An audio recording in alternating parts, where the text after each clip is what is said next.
اسمع بالله عليك إلى هذا الخبر، أن رجلا أوصى زوجته أن لا تخرج من بيتها حتى يرجع من سفره، وخرج هذا الزوج إلى السفر، وبعد أيام وإذ بأخيها يأتي إلى بيت أخته، قال يا أختاه إن أبانا قد نزل به المرض، يأمرها أن تذهب معه لتنظر إلى أبيها.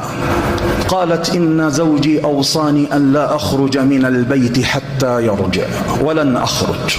رجع، وبعد أيام توفي هذا الأب، وإذ بأخيها يأتي إلى أخته، قال يا أختاه إن الموت قد نزل بأبينا، وبعد ساعات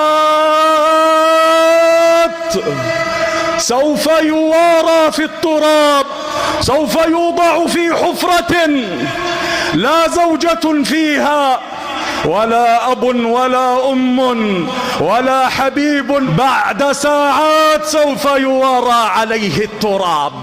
فقالت إن زوجي أوصاني أن لا أخرج حتى يرجع من سفره.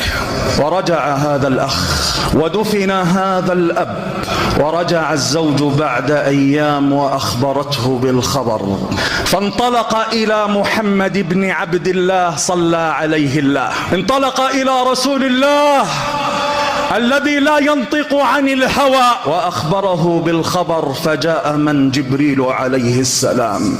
فجاء جبريل عليه السلام وقال يا محمد صلى عليه الله أخبر هذا الزوج أن الله قد غفر لأبيها وأدخله الجنة بسبب طاعتها لزوجها. هذه المرأة